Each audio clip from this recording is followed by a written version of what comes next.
ان کی رحمت حیوانوں کے لیے بھی ہے، انسانوں کے لیے بھی ہے۔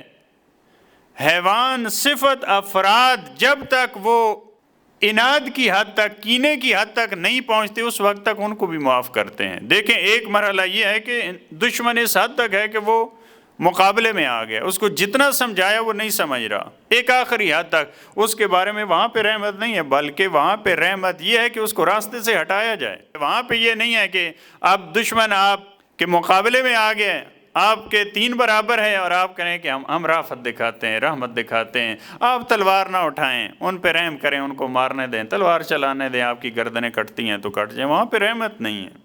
لیکن جو جاہل اور نادان دشمن ہوتے تھے ان کے لیے بھی آپ کی رافت تھی، ان کے لیے بھی رحمت تھی۔ یہودی، آپ مسجد میں تشریف لے کے جا رہے ہیں، ایک یہودی آیا، اس نے راستہ روک لیا، کہا کہ آپ میرے مقروض ہیں۔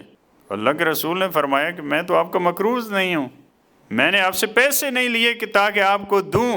دوسری بات یہ کہ یہاں میرے پاس نہیں ہے، اگر تم نے لینے ہیں، جیسے ٹیکس ہوتا ہے، کوئی زبردستی تم نے لینے ہیں تو گھر میں جاؤں گا تو تمہیں دوں گا۔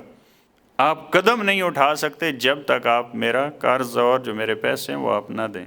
رسول خدا مسجد میں تشریف فرما کے جا رہے ہیں، کہا کہ صحابہ نکلے، دیکھا کہ ٹائم ہو گیا، رسول خدا نہیں آئے، دیکھا تو یہودی نے، روایت کا لفظ ہے کہ رسول اللہ کی ردا کو اس نے رسول خدا کی گردن میں ڈال رکھا ہے، نہیں جانے دے رہا۔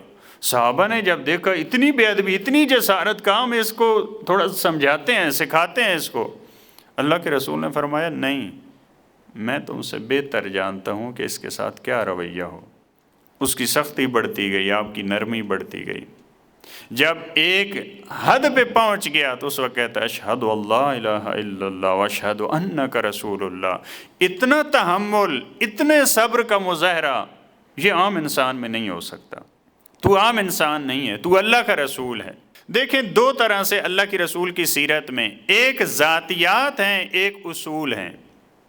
ذاتیات پہ اللہ کے رسول کی نرمی ہے، آپ پوری سیرت اٹھا کے دیکھیں، ذاتیات میں نرمی ہے، لیکن اصولوں پہ قائم ہے اللہ کے رسول۔ اگر ان کو کوئی پتھر مارتا ہے اس کو برداشت کرتے ہیں، اگر ان پہ کوئی کوڑا پھینکتا ہے برداشت کرتے ہیں، اگر نماز کی حالت میں مسجد الحرام کے اندر ان پہ کوئی گندگی پھینک دیتا ہے اس کو برداشت کرتے ہیں، لیکن اگر ایک نے چوری کی ہے، کہا اس کی جو سزا ہے وہ ہوگی۔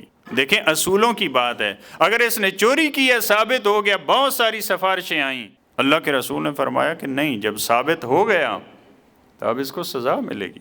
یہ اصول جو ہوتے ہیں، جو اقدار ہیں اسلام کی، اس سے ایک قدم پیچھے نہیں ہٹتے۔ لیکن ذاتیات میں، تبھی تو مولا نے بھی فرمایا ہے کہ جب تک میری ذات پہ ظلم ہوتا رہا ہے، تمہارے امور کسی طرح سے چل رہے ہیں تو میں چپ ہوں۔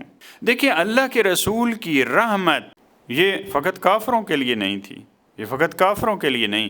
ایک مرحلے میں دیکھیں جو افراد ہیں، جو کینہ والے ہیں، جو کفر والے ہیں، جو یہودی ہیں، نصرانی ہیں، ایک مرحلہ وہ ان کی بھی شامل حال ہے، وہ ان کے لیے بھی رافت ہے۔ کافر نے جب تلوار لے کے قتل کرنا چاہا اللہ کے رسول کو تو کہا کہ تمہیں کون بچائے گا؟ فرمایا اللہ، اس کے ہاتھوں سے تلوار گر گئی۔ اللہ کے رسول نے اب تلوار اٹھا لی، کہا کہ تمہیں کون بچائے گا؟ کہا آپ کا کرم بچائے گا۔ یہ رحمت کا مرحلہ، کیونکہ یہ نادانی ہے، یہ ناسمجھ افراد ہیں۔ یہاں تک کہ بعض ایسے مقامات ہیں اور کم نہیں ہیں کہ بعض دفعہ صحابہ کہتے تھے کہ اس کو قتل کیا جائے، قتل ہونا چاہیے، لیکن اللہ کے رسول فرماتے تھے کہ نہیں، ان کو معاف کر دینا چاہیے۔ لیکن جب دشمن مقابلے میں آ جاتا ہے، جب وہ قتل کرنے کا ارادہ رکھتا ہے، وہاں پہ فقط اپنی ذات کا مسئلہ نہیں ہے، وہاں پہ اسلام کو خطرہ ہے، وہاں پہ اللہ کے رسول نے اقدام کیا ہے، وہاں پہ چپ نہیں ہے۔